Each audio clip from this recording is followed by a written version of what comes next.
नमस्कार, मैं हूं आपके साथ दीपा सिंह।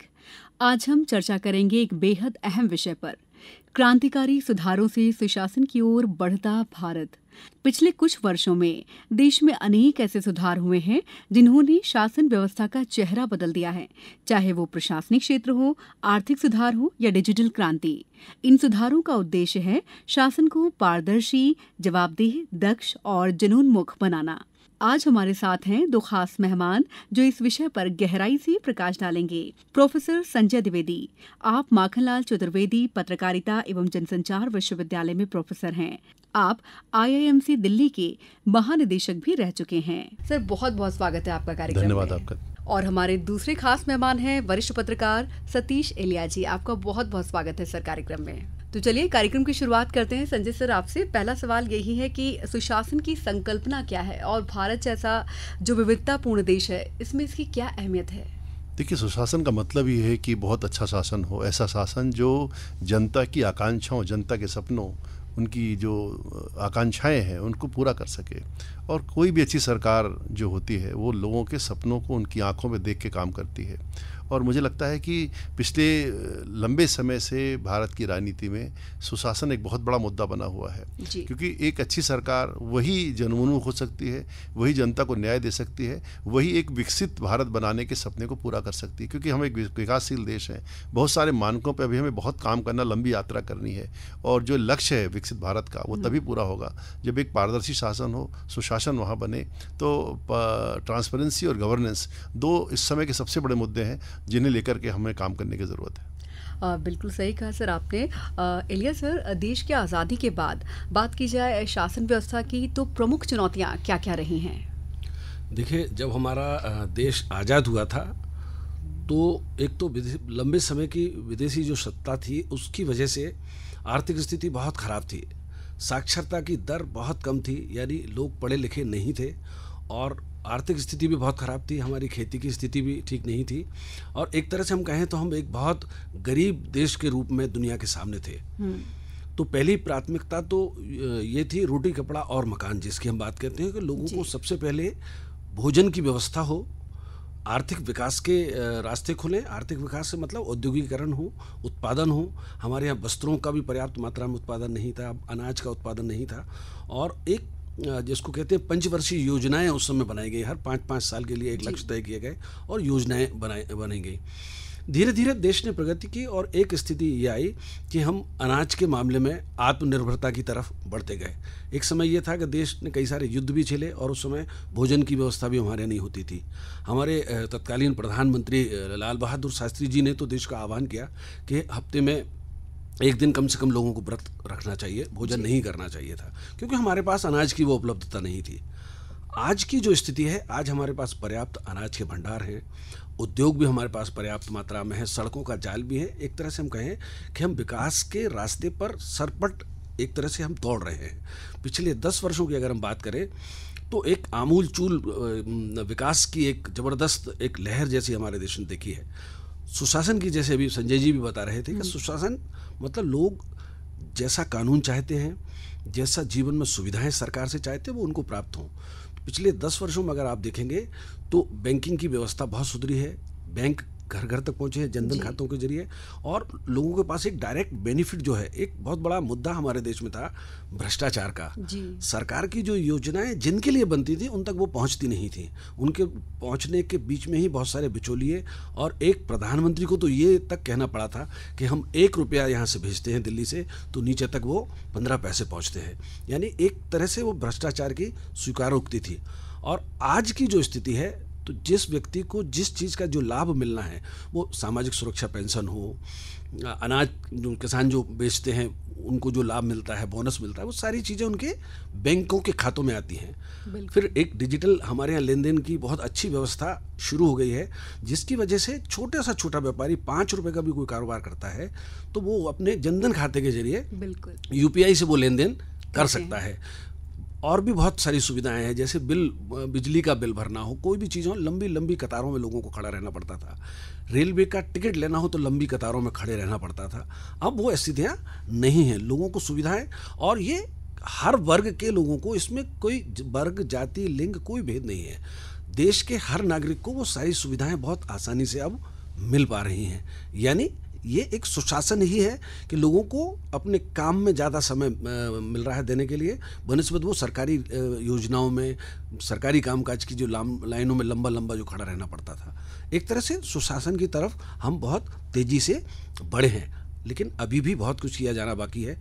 हम आज विश्व की चौथी अर्थव्यवस्था बन गए हैं, तो इन सारे प्रयासों से ही बने हैं और निश्चित ही एक दिन वो आएगा कि हम दुनिया की सबसे बड़ी आर्थिक सत्ता भी बन सकेंगे।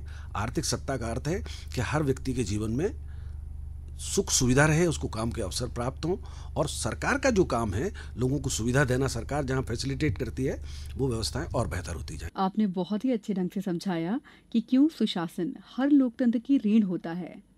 अब बात करते उन क्रांतिकारी सुधारों की जिन्होंने भारत की दिशा और दशा बदलनी शुरू कर दी है। संजय सर, पिछले एक दशक में कौन कौन से बड़े सुधार हुए हैं जिन्हें आप सुशासन की दिशा में मील का पत्थर मानते हैं? देखिए, एक तो डायरेक्ट जो बेनिफिट है लोगों को सीधा पैसा पहुंचा। सबसे बड़ी बात यह है कि लोगों के खाते में पैसे पहुंचे। तो जनधन का जो खाता खुला वो अपने आप में बहुत ही क्रांतिकारी कदम था। अगर वो नहीं होता तो हम ये चीज़ें कर नहीं पाते, और जो एक इकोनॉमी में इतना बूस्ट दिख रहा है वो भी नहीं दिखता। दूसरा, डिजिटल इकोनॉमी जो खड़ी हुई है हमारे देश में, ये सारा पैसा दिखने लगा खातों में लोगों के। जनधन खाते खुले और इसके बाद छोटे छोटे आदमी के पास जो है अपना पैसा जो है बैंक में रखने की सुविधा प्राप्त हो गई।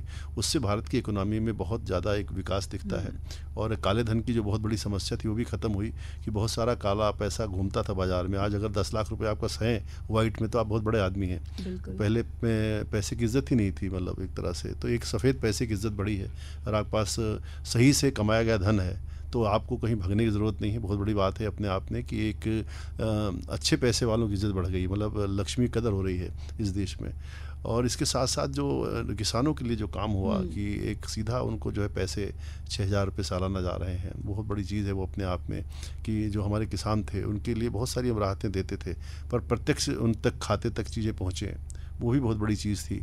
और इसके साथ साथ जो सरकार ने जो है एक तंत्र खड़ा किया कि सड़कों का जो काम हुआ है अधोसंरचना पे, आप देखिए अमेरिका आज़ाद हुआ सबसे पहले सड़कें बनानी शुरू की। लोग कहते भी हैं कि सड़कों ने अमेरिका को बनाया, और हम आज़ादी के इतने सालों के बाद सड़कों पे उतर के आए।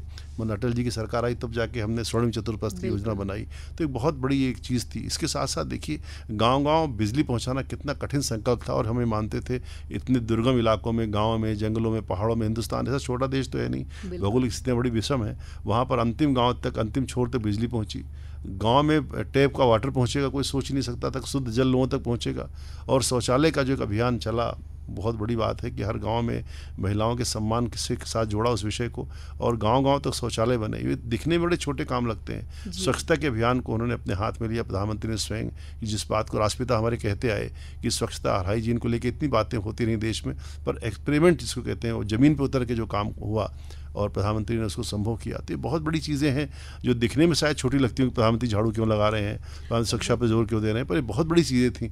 और मुझे लगता है इसने गाँव का ही नहीं शहरों का भी बहुत चेहरा बदला है। बिल्कुल सही कहा आपने। ई कचरे का निपटान, डिजिटलीकरण जैसे बहुत बड़े बड़े सुधार हुए हैं। इलियास सर, अगर बात की जाए आर्थिक क्षेत्र की, तो जैसे GST है और क्या कहते हैं दिवालियापन संहिता जैसे सुधारों का क्या प्रभाव पड़ा है? देखिए, 2 चीज़ें इस देश में बहुत ही गंभीर थी। किसान की अभी संजय जी ने जैसे बात की, तो किसान की भी एक समस्या बहुत बड़ी थी। वो जो निजी क्षेत्रों के लोगों से, साहूकारों से जो कर्ज लेते थे, और वो कई गुना बढ़ता जाता था। ये माना जाता था कि किसान हमेशा कर्ज में पैदा होता है और कर्ज में ही मर जाता है। तो कर्ज की जो व्यवस्था है, साहूकारी की जो व्यवस्था है, जिस तरह के जो पहले कानून थे, वो सारे कानूनों को सरकार ने, जो गैर जरूरी कानून थे उनको खत्म किया और नए सिरे से कानून लागू किए। और किसानों को अगर क्रेडिट की आवश्यकता है, लोन की आवश्यकता है, या किसानों को ही क्यों, उद्यमियों को भी किसान लोन की आवश्यकता है, तो लोन मिलने के तरीके बहुत आसान हो गए। और बैंक बिना गारंटी के बैंक लोन नहीं देते थे।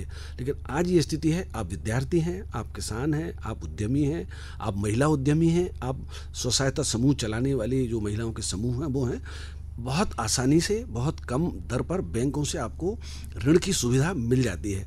सरकार ने गारंटी ली है, विद्यार्थियों की भी गारंटी सरकार ले रही है, उद्यमियों की भी गारंटी सरकार ले रही है। और इसकी वजह से एक बहुत बड़ा क्रांतिकारी बदलाव, स्व सहायता समूह भी बहुत उस देश की प्रगति में आगे आए हैं, महिलाओं के समूह जो हैं, विद्यार्थी शिक्षा के लिए जो पाना चाहते हैं वो आगे आए हैं, और छोटे छोटे उद्यमी बहुत शिक्षित नहीं हैं लेकिन वो उनका जो काम बहुत अच्छा करने का था उसको वो आगे बढ़ा पा रहे हैं। सरकार गारंटर की तरह उनके साथ खड़ी है और बैंक उनको आसानी से अब लोन दे रहे हैं। तो ये एक बहुत बड़ा कदम है। जीएसटी के सुधारों की जहाँ तक बात है, जीएसटी के सुधार की बात जो पूर्ववर्ती सरकार थी, यूपीए की कांग्रेस नीति सरकार, तब से वो लगातार एक बात चल रही थी। लेकिन होता ये था कि राजनीतिक विरोध इस तरह का रहता था कि जो केंद्र में सत्ताधारी दल के 7 लोग हैं वो समर्थन करते थे और जो नहीं होते थे वो विरोध करते थे। जब सरकार बदली तो जो दल भारतीय जनता पार्टी जैसे दलों की सरकारें राज्यों की विरोध करती थी वो समर्थन की भूमिका में आई और जो विरोधी दल थे वो विरोध की भूमिका में आ गई। लेकिन इस सरकार ने एक ऐसा प्रयास किया कि सभी दलों ने सर्वसम्मत रूप से एक देश एक कानून जीएसटी को जो लागू किया, और उसका हमने ये देखा कि उससे जनता पर बोझ नहीं पड़ा बल्कि अर्थव्यवस्था हमारी और मजबूत हुई और राज्यों को ज़्यादा पैसा मिलने लगा। बिल्कुल। पहली श्रेणी के जो सुधार हुए, अब जिसको जीएसटी 2.0 जिन्होंने प्रधानमंत्री ने इस बार के जो स्वतंत्रता दिवस पर जो संबोधन किया लाल किले से, पहली बार किसी प्रधानमंत्री ने टैक्स को लेके, सामान्य तौर पे ये होता था कि बजट जब आता था वित्त मंत्री उस समय इस तरह के सुधारों की बात करते थे, लेकिन प्रधानमंत्री ने इस बार लाल किले की प्राचीर से स्वतंत्रता दिवस के संबोधन में कहा कि देश को बड़ा तोहफा मिलने जा रहा है। जीएसटी का जो सुधार हुआ है, दूसरा वाला सुधार अब आप देखिएगा, अभी 22 सितंबर से इसी महीने वो नवरात्र के पहले दिन से लागू होने वाले हैं। उनका असर आप देखेंगे कि इकोनॉमी और ज़्यादा हमारी ग्रो करेगी, न केवल देश में ग्रो करेगी बल्कि जो अंतर्राष्ट्रीय दबाव की एक राजनीति पूरी दुनिया में चल रही है, खासकर अमेरिका जैसे देश टैरिफ बार के जरिए भारत जैसे विकासशील देशों की प्रगति को कहीं कम करना चाहते हैं, उससे भी हम वो जीएसटी का जो दूसरा चरण शुरू हुआ है सुधारों का और जो टैक्स स्लैब में जो बदलाव किया गया है उसकी वजह से हमारी इकोनॉमी, जैसे हमने कोरोना को झेला था वैसे ही इस तरह के जो दबाव अंतर्राष्ट्रीय हैं उनको भी न केवल हम झेलेंगे बल्कि हम दुनिया की तीसरी अर्थव्यवस्था भी बहुत लक्षित जो हमारा समय है उसके पहले ही निश्चित ही बन सकेंगे। बिल्कुल सही कहा सर। आर्थिक मामलों में जिस तरह से देखा जाए तो पारदर्शिता काफी बढ़ रही है, उसका असर ये पड़ा है कि टैक्स पेयर्स भी अब खुलकर टैक्स दे रहे हैं, बिल्कुल भी टैक्स पे करने में हिचकिचा नहीं रहे हैं। इस पर आपके क्या विचार हैं? देखिए, जैसे हम अपने उदाहरण से सीखना चाहिए हमें। जैसे मैं हर साल अपना टैक्स का रिटर्न फाइल करता हूँ, पहले भी करता था, अभी भी करता हूँ। लेकिन पहले जो था कि आपने टैक्स का रिटर्न फाइल किया, उसका आपका जो पैसा वापस मिलना है, जो आपका अलग अलग जगह से पैसा, वो आने में बहुत समय लगता था, कई बार आता ही नहीं था, बल्कि उसको पाने के लिए आपको अप्लाई करना पड़ता था। अब ये होता है कि आपने जैसे रिटर्न फाइल किया और कुछ दिनों के अंदर आपके खाते में अपने आप आपके पास एक SMS आता है बैंक से कि आपका इतना पैसा आया। जब आप देखते हैं अरे ये तो मेरा इनकम टैक्स मेरा जो कट गया था और जो मुझे वापस मिलना था मुझे मिल गया, तो बिना किसी आवेदन के आपको ये आसानी से मिल जाता है। ये बहुत बड़ी बात है, छोटी बात नहीं है, क्योंकि इसी में बहुत सारे व्यापारी, बहुत सारे कर्मचारी वर्ग और बहुत सारे ऐसे लोग जो व्यापारी भी नहीं हैं, सरकारी कर्मचारी भी नहीं हैं, मेरे जैसे प्रोफेशनल जो लोग हैं, पत्रकार हैं और तमाम तरह के, उनको भी ये अब सुविधा मिल गई है और एक लिमिट के ऊपर टैक्स लग रहा है। टैक्स इतना आसान है कि लोग टैक्स देने में संकोच नहीं करते, बल्कि एक और प्रवृत्ति लोगों के बीच में पनप रही है। एक वक्त था कि लोग ये देखते थे कि हमें ऐसा कौन सा व्यक्ति मिल जाए, कोई सीए जो ये बताए कि हम टैक्स कैसे बचाएं, न देना पड़े, देना चाहते हुए न देना पड़े। लेकिन अब आज की तारीख में लोग कुछ टैक्स सरकार के खाते में जाता है तो लोग कहते थे जाना चाहिए यार, सड़क पे हम भी तो चलते हैं। जैसे स्वच्छता के बारे में लोगों के विचार बदले हैं कि हमें गंदा नहीं करना चाहिए, वैसे टैक्स देना चाहिए, इस तरह की प्रवृत्ति भी आई है, क्योंकि लोग उस पैसे का उपयोग ब्रिज बनने में देख रहे हैं, उस आरओबी बनने में देख रहे हैं, वंदे भारत ट्रेन चल रही है देश में, वो टैक्स के पैसे से विकास लोगों को अब दिख रहा है, क्योंकि वो भ्रष्टाचार का जो रास्ता था बीच का वो बंद हो गया है, तो लोग भी अब टैक्स देने में सहयोग कर रहे हैं। जी, बहुत ही महत्वपूर्ण जानकारी आपने दी है संजय सर। आपने डीबीटी के बारे में बहुत ही अच्छे से हमारे श्रोताओं को बताया, चाहेंगे डिजिटल इंडिया और ई गवर्नेंस के बारे में आप हमारे श्रोताओं को बताएं।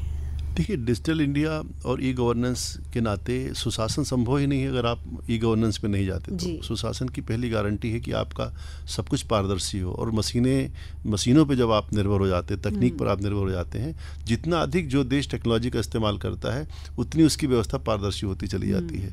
मनुष्य अगर बीच में आएगा तो ज़रूर कुछ ना कुछ गड़बड़ होगी, हम सब मानते ही हैं। और जितना आप मशीनों पर निर्भरता करेंगे, जितना आप गवर्नेंस आपकी मतलब तकनीक पर निर्भर हो जाएगी, उतनी सुविधाएं लोगों को मिलती चली जाएंगी। जनता के लिए भी सुविधा होती है। आज छोटे छोटे जो काम लोगों के होते हैं वो ऑनलाइन हो जाते हैं, मतलब उसको व्यक्ति से मिलना ही नहीं है। जब व्यक्ति से आप नहीं मिलते तो गड़बड़ होने की संभावना कम हो जाती है, क्योंकि बहुत सारा भ्रष्टाचार दो लोगों की सहमति के नाते चल रहा था कि दोनों सहमत है तो उसको आप रोक ही नहीं सकते। अब क्योंकि व्यक्तियों की मुलाकात ही नहीं हो रही आपस में, मशीनें ही सारा काम कर दे रही हैं, ऑनलाइन सारा ट्रांसफ़र हो रहा है, बहुत सारे काम आपके ऑनलाइन हो जाते हैं। तो ई गवर्नेंस ने एक सुविधा प्रदान कर दी है लोगों को कि वो अब जो है घर बैठे, और समय बहुत बचता। सबसे जो बड़ी बात होती है कि आप घर बैठे सारे तरह के बिल्स का आप आदान प्रदान कर ले रहे हैं, सब कुछ चीज़ें कर ले रहे हैं ऑनलाइन माध्यमों से। तो ये बहुत बड़ी चीज़ है और इसने ही सुशासन को संभव किया है। और ये अपने आप में कि लोक कल्याणकारी सरकार का काम है कि वो धीरे धीरे ऐसी व्यवस्थाएँ बनाती चली जाए, क्योंकि सरकार का ये काम है कि वो करे और सीखे। जैसे जीएसटी का जो पहला वो आया, उसके बाद सरकार ने कितने परिवर्तन किए। बिल्कुल। कभी ये सुना गया कि टैक्स कम होते हैं, पर टैक्स कम हुए देखा लोगों ने नहीं। तो जो इस तरह के भाषण आप देखिए जो हुए उस समय जीएसटी के विरोध में, कहा गया कि भी बढ़ता चला जाएगा और आपको गला दबा देंगे। गब्बर सिंह टैक्स तक कहा गया। तमाम उसकी आलोचनाएं हुई जीएसटी पर। आज जो है जब नए तरह के नए अवतार में जीएसटी आ रहा है, जिसमें इतनी सारी राहतें लोगों को होती हुई दिख रही हैं, और अंततः वो लोक कल्याण में वो धन काम आता है, जनता के विकास में वो पैसा खर्च होता है। तो मुझे लगता है गवर्नेंस जो है इससे ज़्यादा संभव होती है। बिल्कुल। तो ई गवर्नेंस हम सब के लिए बहुत ज़रूरी है और बहुत सारे फ़ायदे भी हम इससे ले रहे हैं। सर, जैसे कि आयुष्मान भारत और स्वच्छ भारत, नई शिक्षा नीति जैसे जो सामाजिक क्षेत्र में बदलाव आए हैं, उन पर जनजीवन पर क्या असर पड़ा है? देखिए, ये जो आयुष्मान भारत है वो एक तरह से इसको हम वरदान कह सकते हैं।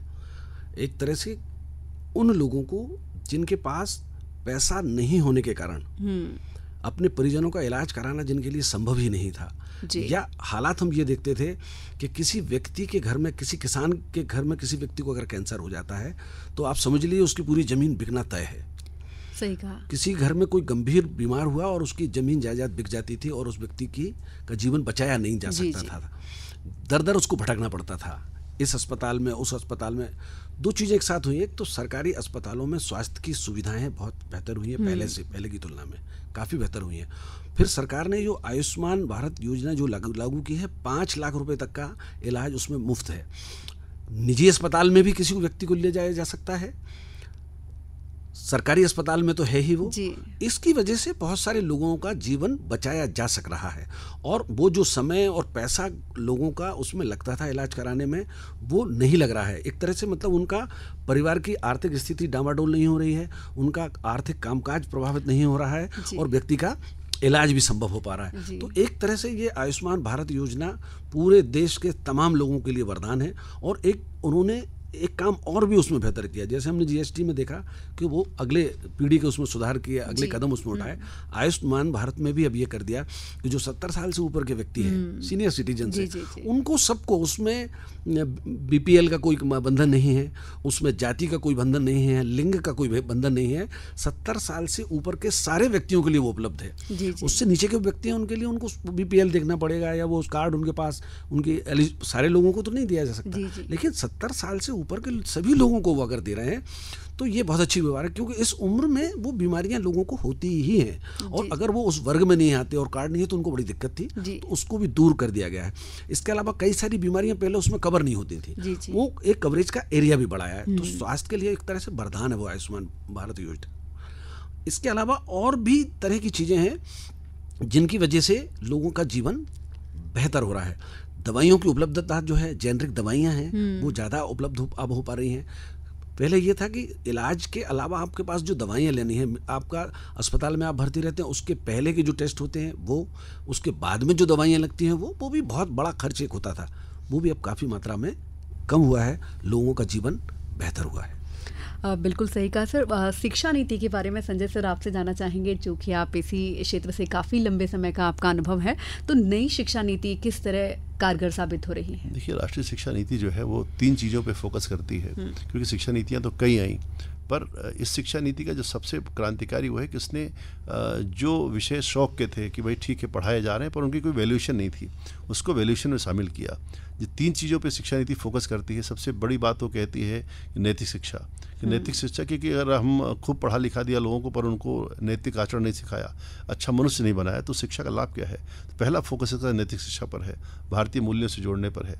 दूसरा फोकस इसका है पर्यावरण की शिक्षा पर, कि आप अपने पर्यावरण को इस लायक बनाएं कि आने वाली पीढ़ियां यहाँ रह सकें। एक बहुत खतरनाक समय से हम गुजर रहे हैं पूरी दुनिया के अंदर, जलवायु परिवर्तन के नाते जिस तरह की स्थितियां पैदा हो रही हैं और हम भी उसके शिकार हैं, तो एक पर्यावरण शिक्षा पर बहुत जोर है। तीसरा इसका जोर कौशल विकास पर है। पहले क्या था कि जो व्यक्ति जितना पढ़ता जाता था उतना विकल, उतना लाचार, उतना बेचारा होता चला जाता था। मैंने आपको शिक्षा में आप ऊपर बढ़ते थे पर आपको कर श्रम से शर्म आने लगती थी, आप किसी तरह के किसी काम के लायक नहीं थे। जितना अधिक आपने पढ़ लिया उतना ही आप लाचार और बेचार हो जाते थे, वही बाद में बेरोजगारों की फौज बढ़ती थी।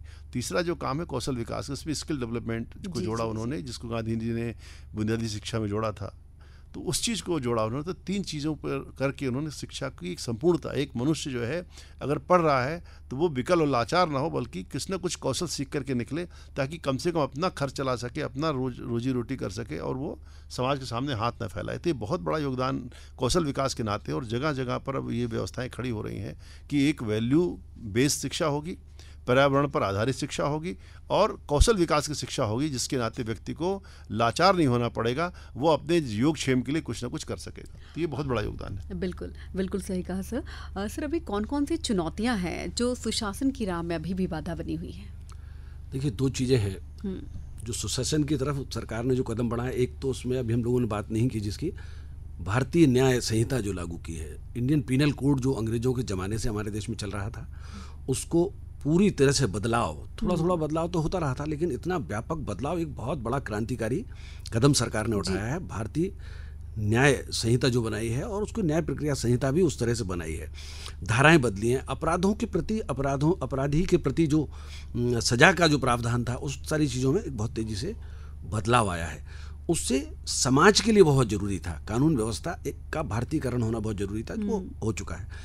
दूसरी सबसे बड़ी जो चुनौती हमारे सामने आज है, संजय जी ने बहुत बेहतर कहा कि कौशल विकास पे जोर है। शिक्षा में कौशल विकास है, इसके अलावा जो लोग उस उम्र में हैं जो अभी शिक्षा में नहीं है, शिक्षा से बाहर जो जा चुके हैं, उनको भी स्किल्ड किया जा रहा है। तो एक तरफ स्किल पर जोर है, दूसरा हमारी जो अर्थव्यवस्था है, जो हमने अभी बात की कि चौथी अर्थव्यवस्था हम दुनिया की बन गए हैं, हमें उसको और आगे अगले लेवल पर ले जाना है।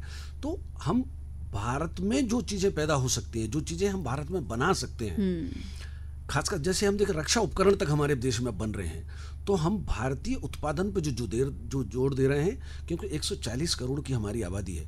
हम अगर इस तरह से उत्पादन करें कि हमारी अपनी ज़रूरतें हम जितनी ज़्यादा पूरी कर सकेंगे और जितना ज़्यादा हम अपना निर्यात बढ़ा सकेंगे, तो उससे हमारे देश की आर्थिक प्रगति होगी। सरकार उस दिशा में निश्चित रूप से आगे कदम बढ़ा रही है और लोग भी उसके साथ कदम ताल कर रहे हैं। इंफ्रास्ट्रक्चर हो, उद्योग का क्षेत्र हो, शैक्षणिक ग्रोथ हो। हमारे शिक्षा संस्थानों की स्थिति ये थी कि हमारे यहाँ विश्वविद्यालय भी थे, सब चीज़ें थी, लेकिन दुनिया के स्तर पर हमारी शिक्षा का स्तर कहीं कमतर था। अब हमारे देश के जो संस्थान हैं वो भी कहीं वर्ल्ड रैंकिंग में वो स्थान हासिल कर रहे हैं। तो हमारे देश के यूथ के सामने देश के अंदर काम करने के बहुत अच्छे अवसर हैं, देश के बाहर जाकर काम करने के अवसर हैं, क्योंकि विकास के लिए विदेशी मुद्रा की भी बहुत एक बड़ा एक फैक्टर एस्पेक्ट होता है, वो भी हम फुलफिल कर रहे हैं और हम पूरी दुनिया के सामने एक ताकत के तौर पर खड़े हैं। भारत की छवि अब एक ऐसे देश की बन रही है जो किसी के आगे झुकता नहीं है, सबसे मैत्री रखता है, किसी के आगे झुकता नहीं है और वो सबकी सहायता के लिए हमेशा तत्पर वो रहता है। हाल ही में हमने देखा अफगानिस्तान में सबसे पहले हमने मदद की, जहाँ कहीं भी संकट होता है भारत में खड़ा रहता है। तो विश्व मैत्री, बढ़ती हुई ताकत और लोगों का सहयोग और लोगों की उन्नति, ये सब काम एक सही दिशा में जा रहा है। निश्चित ही भारत के लिए बहुत अच्छा समय आने वाला है।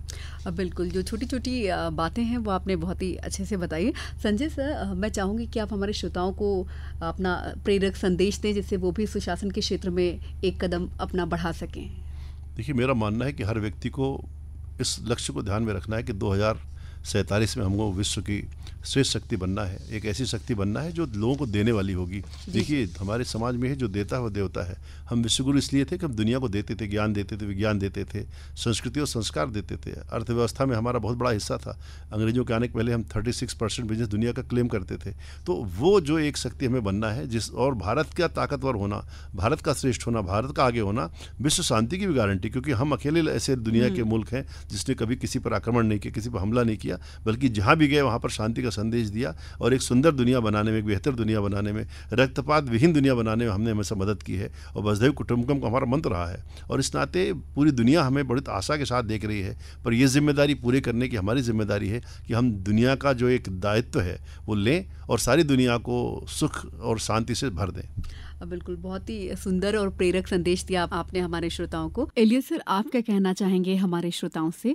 मेरा ये कहना है कि हमें लोकतंत्र में नागरिक के नाते हमारी एक भूमिका तय है। एक तो हम अपनी आजीविका के लिए जो काम करते हैं, इसके अलावा हम नागरिक के तौर पे हमारा जो कर्तव्य है, जी। हमारे आसपास का जो पर्यावरण है, हमारे आसपास के लोग जो हैं, हम अपने पर्यावरण की चिंता करें, अपने आसपास की, हमारे आसपास जो लोग रहते हैं उनकी शिक्षा की, स्वास्थ्य की, उसकी हम चिंता करें।